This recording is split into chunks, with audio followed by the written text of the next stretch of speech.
Una vez que hemos determinado cuál es el tamaño de muestreo más indicado para las condiciones que nosotros hemos puesto y estudiado, hay que elegir cuál es la técnica de muestreo mejor para las condiciones en que queremos realizar el estudio. Tenemos distintas técnicas, nosotros vamos a estudiar estas cuatro que ponemos en estudio, que son las básicas. Uno, muestreo aleatorio simple, que le, o MAS por sus iniciales, muestreo aleatorio sistemático, el muestreo aleatorio estratificado y el muestreo por conglomerado. Vamos a pasar a ver ahora cada uno de ellos en detalle, cuáles son sus metodologías, en qué consisten, en cuáles son sus ventajas y desventajas y sobre todo cuáles son los estimadores que se generan en cada una de sus técnicas de aplicación. Bueno, la primera técnica que vamos a estudiar es el ya nuestro conocido durante todo este cursado, que es el llamado muestreo aleatorio simple, donde la característica que tiene esta técnica es que todos los elementos que componen la población física tienen la misma probabilidad de presentarse y puede ser medible y está dado por eh, 1 sobre la combinatoria de n elementos tomados de n, que eso si lo aplicamos nos va a dar igual que n sobre n. Y por lo tanto, todos los elementos que componen esta población física pueden tener la misma probabilidad de ser seleccionados. ¿Cómo seleccionamos una muestra bajo una técnica muestreo aleatorio simple? Y codificamos en primer término a toda la lista o marco poblacional que tenemos, le ponemos un código y a partir de esos códigos nosotros sorteamos por distintos procedimientos el código correspondiente. Por ejemplo, podemos utilizar una tabla de números aleatorios como la que estamos presentando acá en la diapositiva, donde inicialmente por alguna metodología sortamos por qué fila y columna de la tabla vamos a entrar. Si hemos hecho una codificación de 2 dígitos, vamos a tomar 2 dígitos de la fila y columna, por supuesto que ha sido eh, sorteada inicialmente, y a partir de ahí con un criterio definido, por ejemplo, seguir con la columna hasta el final y luego seguir con el primer elemento de la columna que sigue, vamos a ir buscando los códigos que se nos va presentando en esta tabla de números aleatorios. Y a medida que vayan saliendo, si ese código pertenece a alguno de los elementos de la población, ese elemento será el correspondientemente seleccionado. Por ejemplo, en la tabla, en la población esta reducida que tenemos a manera de ejemplo, donde tenemos 12 elementos, eh, han sido seleccionados aquellos que tenían el código 91, otro que tenía el código 95 y otro elemento que tenía el código 65. Una vez seleccionados los elementos que corresponden a dicho código, a esos elementos son los que componen la muestra, en este caso es una muestra de tamaño 3, se van a hacer las observaciones o mediciones correspondientes a la variable que se ha definido. Otra forma, en vez de utilizar tabla de número aleatorio, si nos encontramos en el campo, en otra área y no tenemos un acceso a una tabla aleatoria, podemos, y tenemos por ejemplo a manos un bolillero, podemos seleccionar en forma aleatoria con extracción de bolillas y los códigos, sorteando los códigos correspondientes para seleccionar unidad. Otra forma, usando la calculadora científica con la función random, donde definimos para un cierto valor límite de los valores que queremos que sean aleatorios e ir usando la calculadora va generando a través de la que se llama la función uniforme, en realidad va generando valores numéricos aleatorios y esos valores vemos a quién tiene el código correspondiente en la unidad de muestreo y es el elemento seleccionado. También podemos utilizar planillas electrónicas como el Excel, donde usando la función aleatoria.entre podemos elegir entre el valor mínimo y máximo del valor mínimo del código con el valor máximo del código y generando valores en forma aleatoria, realidad lo que está generando son valores de una distribución uniforme. Y por lo tanto esos códigos serán los que corresponden a los elementos de muestreo que van a ser seleccionados a partir de la población física.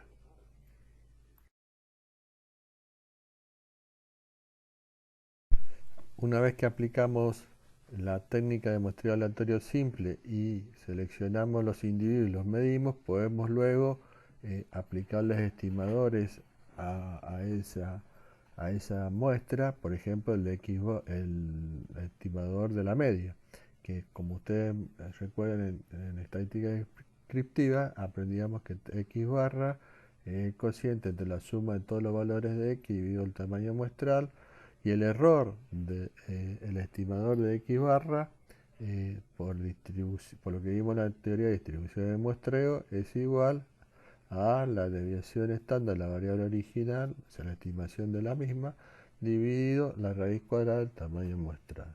Con esas dos información que podemos obtener a partir de la información de la muestra, podemos ya armar un intervalo del x barra más menos el error de estimación del x barra. Y podemos armar un intervalo de confianza, cuando vimos esto también, y establecer la probabilidad de que el parámetro esté contenido en este intervalo con una confianza de 1 menos alfa. ¿Cuáles son las ventajas y desventajas de aplicar esta técnica? Primero, las desventajas es que necesariamente sí o sí tenemos que conocer los elementos que componen, o sea, tenemos que conocer n, cuáles son los elementos que componen la población física. Cuando las muestras son muy pequeñas, pueden producirse sesgos aleatorios con respecto a la característica estudiada. Imagínense que si tomamos muestras de tamaño 2 en una población física, y si tomamos un valor, justo un valor muy extremo con un valor muy pequeño, nos va a dar una tremenda variabilidad, y es porque el tamaño de muestra realmente es muy pequeña. En cambio, si la muestra es muy grande, si existe dispersión de los elementos, conlleva un aumento en los costos y tiempos. O sea, realizar un muestreo aleatorio con poblaciones muy grandes, el tener que ir a buscar la ubicación geográfica, espacial o en el tiempo que tiene esa unidad de análisis puede ser muy costoso, muy engorroso y llevar mucho tiempo, y por eso desechar el tema de muestreo aleatorio. ¿Cuál es sí la ventaja? Primero, que es muy sencillo su interpretación, de fácil comprensión, y para calcular o determinar sus características o estimadores y su error de estimación son técnicas muy sencillas y muy fáciles de llevar. No se requiere tampoco un conocimiento a priori de las características de los elementos que tenemos en la población. Otra de las técnicas es la llamada muestra aleatoria sistemática. Es un muestreo de los más utilizados dentro de nuestras carreras, en agronomía, en recursos naturales y también en la línea de producción agroindustrial, ya que permite muestrear fácilmente grandes poblaciones y fijando un patrón determinado, una secuencia de extracción de las muestras, o sobre todo de selección de los elementos que van a componer la muestra, hace de este recurso, de este tipo de muestreo, algo fácil de realizar y sobre todo que cubre toda la población. Tenemos información de toda la población en forma completa. Muy utilizado en nuestras carreras, muy importante este método. ¿En qué consiste o cuál es el proceso de selección de las unidades? Primero se debe calcular un intervalo constante de longitud, que se le indicamos con la letra K, y que está dado por el cociente entre la cantidad total de elementos que tenemos en la población dividido el tamaño de muestra que queremos obtener. Eso nos da un paso o intervalo de cuántos elementos tenemos que ir seleccionando el mismo para poder ser medido. O sea, nosotros cada K, cada un intervalo de K elementos, vamos seleccionando a cada uno de los individuos. Pero de esta forma, si lo hacemos, sería un muestreo no probabilístico, ya que no tendrían posibilidad de ser seleccionados los primeros elementos que se ubican entre elemento ubicado en el patrón o en la población donde se inicia el muestreo hasta el primer elemento seleccionado, que sería el K. Para poderlo hacer de forma probabilística es que se selecciona al primer elemento entre el valor 1, que sería el primero, y el valor K que nos dio en el cálculo correspondiente. Ese primer elemento, que sería el arranque, donde empieza el muestreo sistemático, se hace en forma aleatoria, de manera tal de que los elementos que van a componer la muestra final, cada K elementos, tendrían un comportamiento aleatorio porque el arranque es aleatorio. Esto también tenemos que tener un cierto cuidado porque a veces el valor de K, cuando calculamos, puede dar un valor entero exacto, o sea, darnos un valor entero justo. En ese caso, puede que si nos encontramos con alguna falla, algún elemento que cuando muestreamos no lo encontramos, puede ser que nos falte algún elemento del muestreo o algún para que componga el tamaño final de n elementos. En ese caso, una vez que se sigue la secuencia y se llega al final, se puede reiniciar otra vez siguiendo la longitud K en el inicio de donde empezamos a hacer la secuencia, hasta completar los n elementos que queremos extraer. Si el valor del cociente no es exacto, es un valor fraccionario, lo redondeamos al inmediato superior, de manera de siempre tener un K en forma entera. Entonces es importantísimo que el arranque sea aleatorio para que el sistema, o sea, los elementos seleccionados tengan un carácter más bien probabilístico. Por lo tanto, una vez que se selecciona el primer elemento, que sería el A, se le va sumando K elementos y así se va seleccionando los elementos a ser medidos que componen la muestra. El último, si todo está bien planificado, el último elemento tendría que ser el que compone una muestra de tamaño n.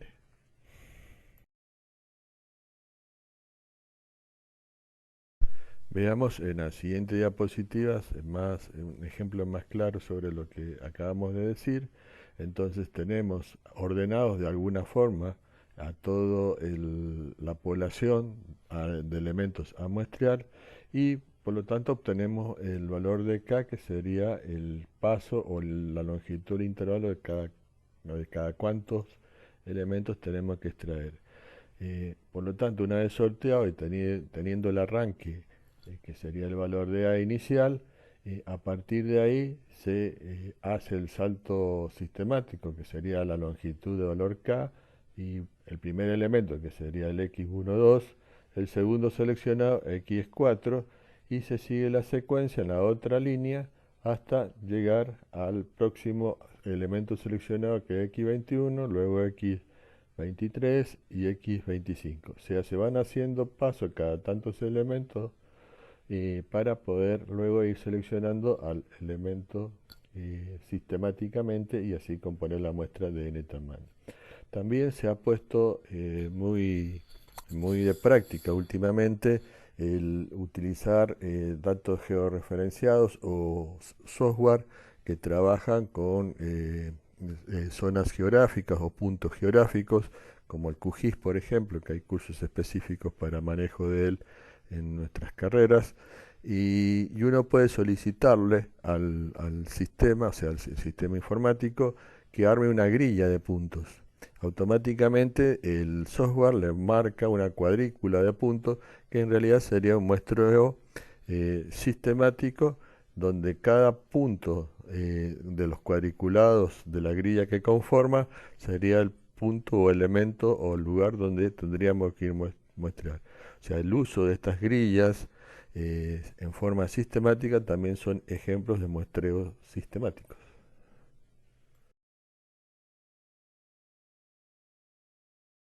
Una vez seleccionados los elementos por el muestreo sistemático, lo que hacemos es medirlos con la variable que hemos definido y con esos resultados calculamos, por ejemplo, si el estimador es de la media, utilizamos los mismos estimadores que usamos en muestreo aleatorio simple. Lo que sí hay que tener consciente que en el muestreo sistemático la varianza calculada a través del mismo método que muestreo aleatorio simple da una varianza sobreestimada, o sea, una varianza que es mayor que la que quizás realmente tenga la estimación de esa media. Está como inflada con respecto al verdadero valor que tendría el error de estimación. Hay métodos para poder aproximarnos o tratar de ser más exactos en el cálculo de esta varianza del error del estimador, lo que hace que se encarezcan los métodos de muestreo, ya que sería repetir varias veces el muestreo sistemático y se hace más engorroso. En la práctica vamos a ver que directamente se aplican las mismas fórmulas que el muestreo aleatorio simple. ¿Cuáles son las desventajas y ventajas de este muestreo? Bueno, primero, por supuesto, necesariamente necesitamos conocer el tamaño muestral, o sea, que la población sea finita y que el n sea conocido, y poder seguir un patrón o seguir un cierto orden, que sería el sentido o seguimiento de cómo se va a hacer el muestreo bajo un sistema prefijado.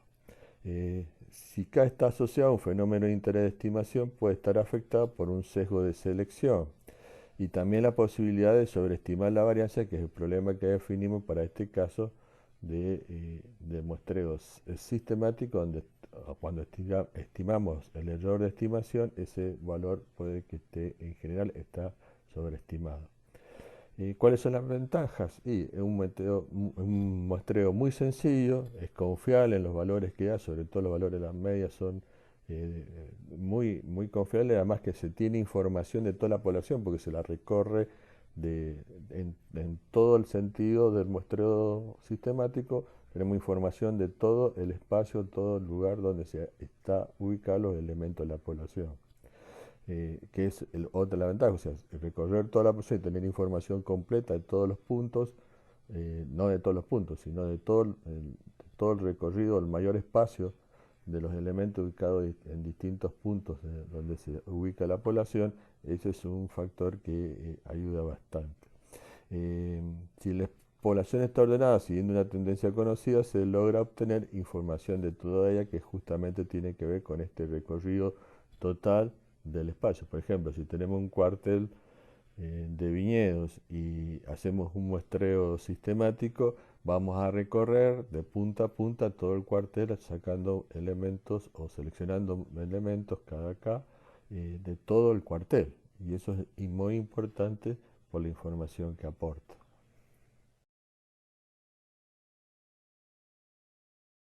Otro muestreo muy importante aplicado a nuestras carreras es el llamado muestreo aleatorio estratificado. ¿Cuándo decidimos aplicar un muestreo? Cuando la población no es homogénea, donde podemos fijar sectores, áreas o partes que dentro de ellas tenemos una mayor homogeneidad, pero entre ellas vemos que hay cierta heterogeneidad. Recuerden ustedes que cuando vimos el caso de diseño de experimentos, vimos el tema de bloques al azar. Y los bloques que armábamos buscábamos homogeneidad entre los tratamientos dentro de cada bloque y heterogeneidad, o sea, mayor variación entre bloques.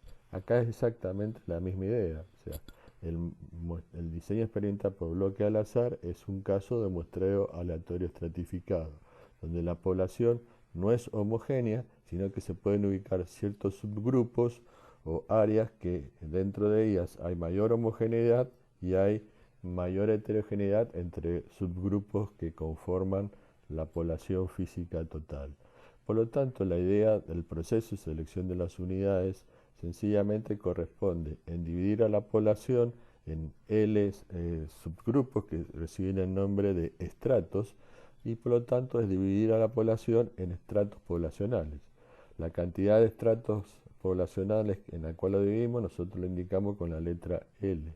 Por lo tanto, el N mayúscula, que es el tamaño poblacional o de la cantidad de elementos que conforman a la población, está subdividido en subgrupos donde un grupo o un estrato va a tener n sub 1 cantidad de elementos, otro estrato tendrá n sub 2 y así hasta el estrato n sub l, que sería el último estrato, que sería la cantidad de elementos poblacional que componen dicho estrato.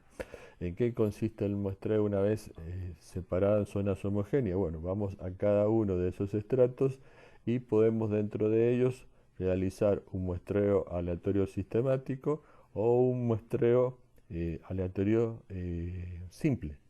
O sea, podemos luego de haber hecho la estratificación elegir hacer dentro de los elementos que componen cada uno de esos estratos un muestreo aleatorio o un muestreo sistemático, como mejor corresponda, como mejor tomemos la decisión. Esto lleva que para hacer muestreo estratificado hay, de acuerdo al criterio que se aplica, que se llama afijación, entendiéndose por afijación el tipo de reparto de las unidades muestreadas en los estratos muestrales. Vamos a ver que tenemos tres alternativas diferentes y las vemos en detalle.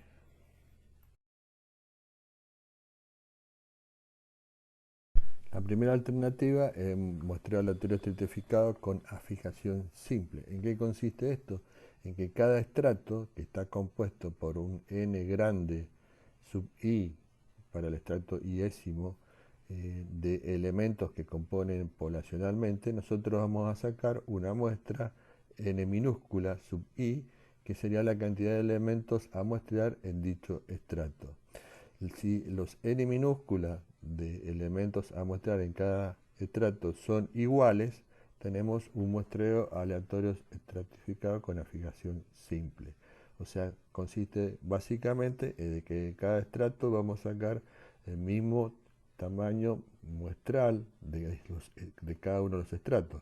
Por supuesto que el tamaño de muestra final extraído de toda la población va a ser la suma de cada uno de los tamaños muestrales obtenido en cada uno de los estratos.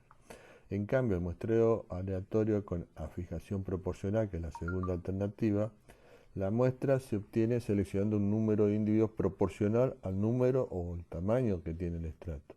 Fíjense que esa proporción, que es el F, se obtiene con el cociente de n minúscula, que es el tamaño muestral final que queremos lograr, sobre el n mayúscula. Eso nos da un n sub i, que vamos a obtenerlo con esa fracción de muestreo, esa proporción tomado del total de elementos que tiene el estrato. O sea que nosotros sacamos cantidad de elementos en proporción al tamaño del estrato dentro de la población. O sea, la idea básica que se sigue aquí va a ser si la cantidad de elementos que conforman un estrato es muy pequeño, la fracción de muestreo, o sea, el n minúscula a muestrear va a ser menor que en aquellos que están compuestos por mucho o un tamaño más grande de elementos, por lo tanto hay mayor información, por lo tanto se saca mayor cantidad, se selecciona mayor cantidad de elementos de dicho estrato. Por supuesto, la condición que se debe cumplir acá, que la suma de todos los tamaños muestrales de cada uno de los estratos que finalmente se van obteniendo, tiene que dar el tamaño muestral que deseamos nosotros muestrear, que lo fijamos en los pasos anteriores. La tercera alternativa es el muestreo aleatorio con afijación óptima.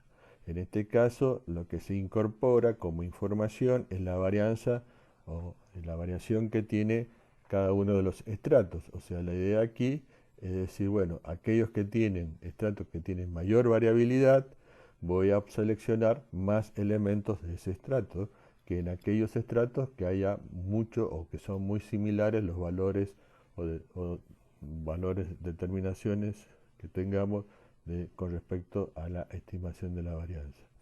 Por lo tanto, donde son más homogéneos mostramos menos y donde son más heterogéneos mostramos mayor. Por supuesto, esto hace un poco más complejo los valores de obtener estas cuestiones, por lo tanto es poco aplicable a veces con la fijación óptima, que lo que realmente más se utilizan son los con la fijación simple y en algunos casos con la fijación proporcional.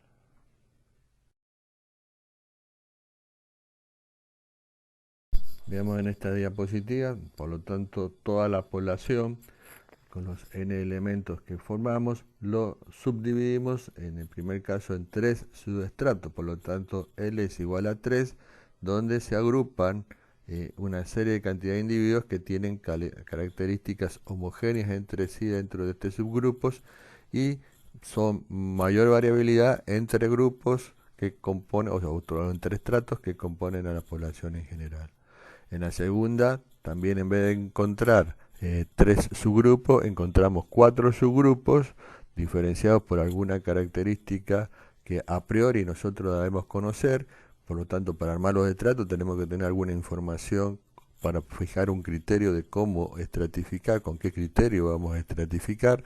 Y una vez que tenemos esos criterios, armamos los estratos y a partir de ahí vamos obteniendo las distintas muestras, o sea, cantidad de elementos de cada uno de estos subgrupos o estratos, que sumados todos los elementos son sacados de cada uno de los estratos, debe darnos el tamaño muestral final en el cual nosotros queríamos muestrear a la población.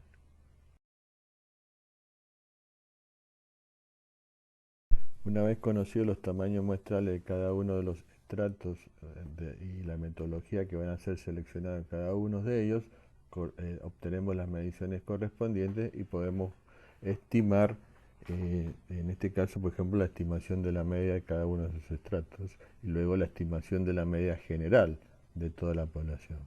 Por lo tanto, tenemos que tener primero que el tamaño poblacional en el grande está formado por la suma de los tamaños o la cantidad de elementos que conforman cada uno de los estratos, o sea, los n sub i sumados todos desde i igual 1 hasta l, nos va a dar la cantidad total de elementos que conforman a la población.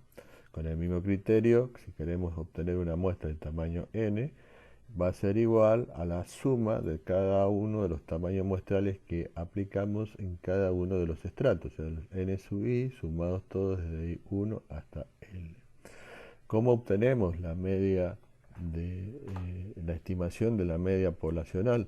Y el mi sombrero, que sería la media obtenido por este método estratificado, va a ser igual a la suma desde igual 1 hasta el estrato elésimo del producto entre la media de cada uno de los estratos de x barra sub i multiplicado por la proporción que da el tamaño o la cantidad de elementos que conforman la población del estrato dividido el tamaño de toda la población. Fíjense que esto da una fracción que sería el peso de información que da cada una de las medias de cada uno de los estratos. Si ustedes analizan bien esta fórmula, se dan cuenta que esta es una media ponderada, porque la información que aporta cada media está ponderado por la cantidad de elementos que conforman cada uno de los estratos. Si el 1 sobre n, que n es una constante, o sea, es un valor fijo, podemos sacarlo fuera de la suma y nos quedaría 1 sobre n por la sumatoria del producto de los tamaños de cada uno de los estratos poblacionales por la media obtenida en cada uno de esos estratos. ¿Cómo se obtiene la media de los estratos? Y bueno, sumando todas las mediciones de los elementos muestreados en esos estratos, los valores correspondientes dividido por la cantidad de elementos que fueron muestreados en cada uno de esos estratos. Y también podemos estimar la varianza poblacional si aplicamos las fórmulas correspondientes, eso también lo hemos visto por algún lado, y es 1 sobre n cuadrado, la sumatoria desde igual 1 hasta l de los n sub al cuadrado de las varianzas de cada uno de los estratos, pero la varianza para la media. Por lo tanto, la varianza para la media, que es la variable de cada uno de los estratos, va a ser igual, esto lo vimos en introducción en el muestreo, a la varianza de la variable medida dividido el tamaño muestral del estrato correspondiente. Por lo tanto, podemos con eso armar un intervalo de confianza y lo armamos como venimos hablando y tenemos por lo tanto una estimación de la media y también podemos ver la precisión que hemos tenido en las mediciones que hemos realizado.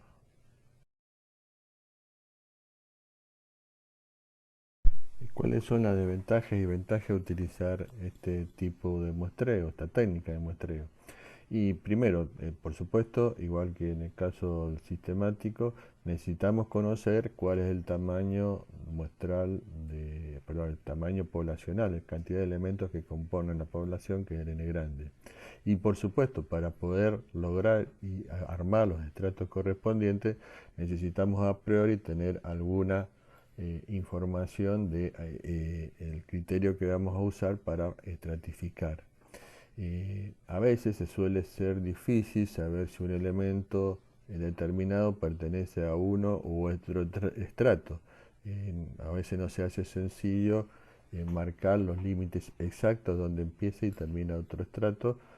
Por lo tanto, los criterios deben ser bien definidos y claros para no tener dudas de cómo armar cada uno de ellos. Por supuesto, los cálculos de los estimadores tanto de media como de varianza se vuelven un poco más complicados porque hay que hacerlo por cada uno de los estratos y luego en general, y es más difícil que el caso del muestreo aleatorio simple. La ventaja que tiene, bueno, por supuesto, hay un aumento en la precisión de las estimaciones tanto de medias como de varianza, porque logramos neutralizar esa variabilidad que hay entre los distintos subgrupos. Es lo mismo criterio que utilizamos cuando hacíamos un diseño de experimento en bloques al azar. También tenemos estimaciones de medias por cada uno de los estratos, varianza por cada uno de los estratos, que esa es información y aporte importante. Cómo se van comportando los distintos grupos o subgrupos que armamos en cada una de las poblaciones, y luego tenemos una media general o una varianza general para toda la población. Y otra cosa que es económico, porque es fácil de realizar y no tiene grandes costos como otros tipos de muestreo.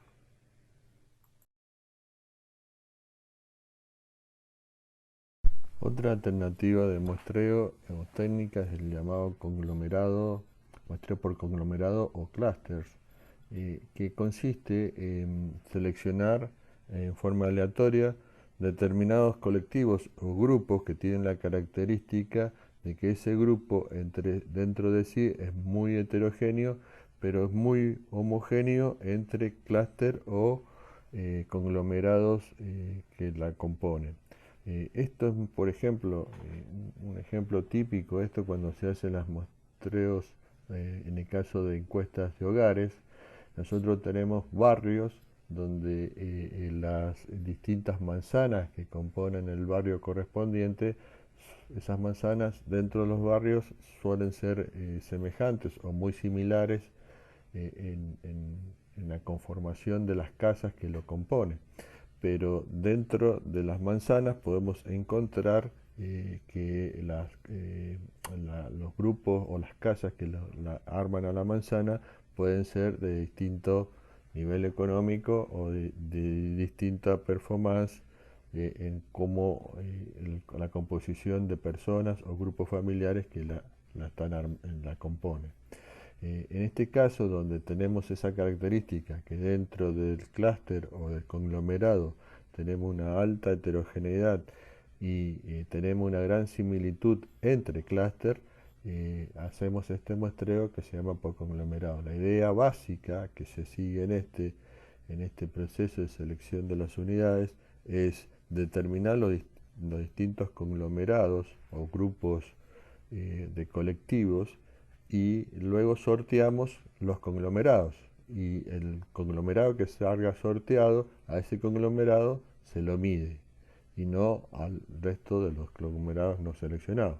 O sea, sorteamos conglomerado. Acá lo que cambia es que la unidad de muestreo ya no es la unidad final a la cual vamos a luego muestrear, sino que es un conjunto de esos elementos que se forman un conglomerado o grupo, que es el que se sortea. Eh, lo que luego de obtenemos el conglomerado, podemos tener distintos pasos o criterios de selección.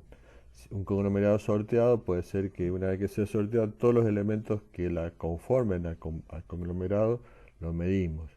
Por ejemplo, en el caso de las encuestas de hogares permanentes, lo que se sortea es la manzana sorteada, se va casa por casa, departamento por departamento, y se hace la encuesta de hogares correspondientes, o sea que todos los elementos que componen de casas que componen a la manzana son medidos con encuesta correspondiente. En cambio, puede ser que por razones económicas o de tiempo no podemos determinar o medir a todos los elementos. Entonces, seleccionamos dentro de cada conglomerado eh, hacemos otra etapa de muestreo, sería una segunda etapa de muestreo y, por ejemplo, un muestreo aleatorio sistemático o un muestreo aleatorio simple aplicado a cada uno de los conglomerados seleccionados. Por lo tanto, tendríamos un muestreo por conglomerado compacto que sería en una sola etapa o se sortea y se miden todos los elementos, o podemos tener dos etapas de muestreo y hasta podemos tener tres etapas de muestreos posteriores una vez que han sido sorteados los conglomerados.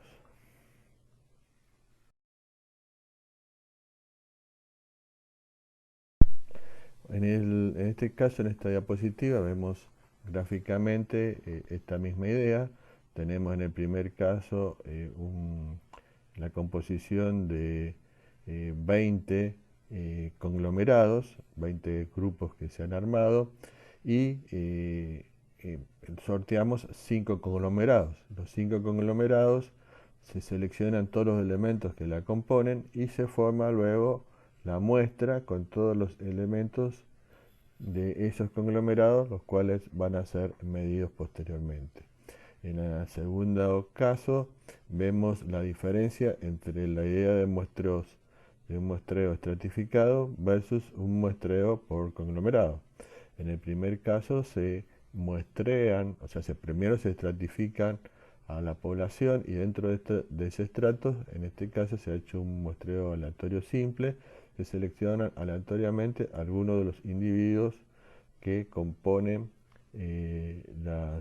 cada uno de los estratos. Fíjense que no todos tienen la misma cantidad de elementos sustraída de cada uno de los estratos. En el segundo caso, que es el muestreo por clúster o por conglomerado, también tenemos otra vez los 6 grupos armados, pero se sortearon 2 conglomerados y se midieron todos los elementos. Observen que se marca también con los colores la diferencia esencial entre el muestreo estratificado y el muestreo por clúster. En el estratificado, fíjense en que los puntos que marcan los elementos seleccionados son más o menos semejantes o homogéneos entre sí y la idea es que sean heterogéneos entre estratos. En cambio, dentro del conglomerado, los elementos dentro de cada uno tienen distintos colores para marcar esta diferencia de que hay heterogeneidad dentro del clúster y hay más homogeneidad entre, y que está marcado con algunos colores también, para que hay homogeneidad entre clúster, pero dentro de ellos hay una alta heterogeneidad. Esas son las fuertes diferencias entre un muestreo estratificado y un muestreo por conglomerado o clúster. Como han visto hasta ahora, eh, el diseño muestral es muy importante su planificación porque ello define cuáles son primero cuál es la técnica o la metodología para extraer las muestras en forma aleatoria de una población física y luego los estimadores que se generan en función de cómo o cuál criterio de muestreo hemos aplicado. También hay otras consideraciones que hacer sobre otro tipo de muestreos que lo van a ver ustedes a lo largo de su carrera y que son importantes tener en consideración.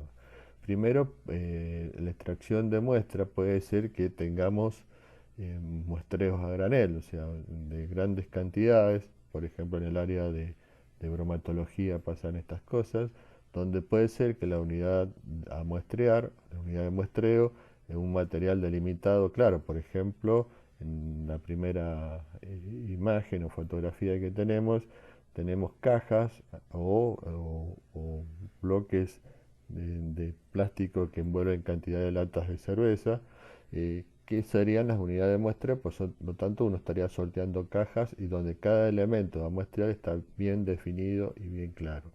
En cambio en otro, el material a medir o donde se van a hacer las determinaciones correspondientes son a granel, por ejemplo en un silo o cuando son bolsas de trigo, de maíz, hay extractores de muestra que se llaman sacamuestras que tienen ya prefijado un tamaño y sacan un volumen prefijado sin tener que romper y destruir todo el material, se insertan en las bolsas correspondientes y se saca una líquida adaptada de material donde se hacen las determinaciones. Por lo tanto, es material no delimitado y que va a componer finalmente esa unidad, la unidad de análisis la que va a conformar este tema. En otros casos, sobre todo por ejemplo en muestreos de suelo, suelen haber varios criterios para muestrar suelos. Uno, directamente ir a extraer muestras en forma puntual y a partir de esa muestra extraída en ese punto se hacen los análisis correspondientes o a veces hacer lo que se llama muestra compuesta. La muestra compuesta es recorrer una cierta superficie ovaria sacando submuestras, se juntan todas las submuestras, se hacen una mezcla de todas las submuestras que hemos obtenido, se homogeniza lo que se dice y de ahí se saca una muestra, pero que es una muestra con información compuesta de distintos puntos. Esto es muy importante tener en cuenta porque la muestra compuesta tiene validez si el lugar donde se va a extraer la muestra presenta mucha homogeneidad, o sea, no hay heterogeneidad dentro de sus cuestiones. Es lo mismo que el mismo criterio que tenemos cuando hacemos muestreos aleatorios simples comparado con el muestreo aleatorio estratificado. Si hay a priori una heterogeneidad, o sea, hay zonas que podemos delimitar que son diferentes una con otra, conviene hacer un muestreo estratificado. En cambio, si todo es homogéneo, conviene hacer un muestreo aleatorio. En la muestra compuesta parte del supuesto de que hay homogeneidad del lugar donde vamos a sacar esa muestra compuesta. Porque los resultados va a ser un promedio de todas las submuestras que vamos a obtener. También en todo lo que son estudios ecosistémicos, sobre todo en ingeniería en recursos naturales, tenemos por un lado los diseños muestrales básicos que acabamos de estudiar, y hay otros diseños ya de aplicaciones específicas. Por ejemplo, van a ver ustedes en sus carreras lo que son muestreas por transectas o transectos, donde se determinan líneas o trayectorias que se llaman transectas, que se sortean a partir de un punto donde se van a empezar a hacer las observaciones determinadas y se traza una trayectoria o transecta y cada tanta distancia se para el observador o quien va a hacer las determinaciones y se observa a partir de ese punto, por ejemplo, si se están avistando aves, como marca la fotografía en la parte inferior, se cuenta qué tipo de ave, qué cantidad y a qué distancia y altura se puede ver. Es toda una metodología que ustedes la van a ver en la práctica. Puede también ser en el caso de que estamos tratando con mamíferos o algunos tipos de animales que pueden ser, o peces, que pueden ser capturados, puestos con un marcador y luego ver la recaptura o volver a obtener ese animal después de pasado un tiempo para hacer determinaciones de variación de peso, longitud o lo que sea, por este método de muestreo de captura y recaptura. Son metodologías también específicas para cuestiones, métodos de áreas también para ver cómo muestreamos áreas o zonas para poder luego hacer las estimaciones correspondientes. Y por supuesto uno de los que más se está poniendo de moda actualmente por los desarrollos de los software correspondientes, como les dije anteriormente, el caso del QGIS, es la formación de mallas de punto o puntos de muestreo, que sería un muestreo sistemático.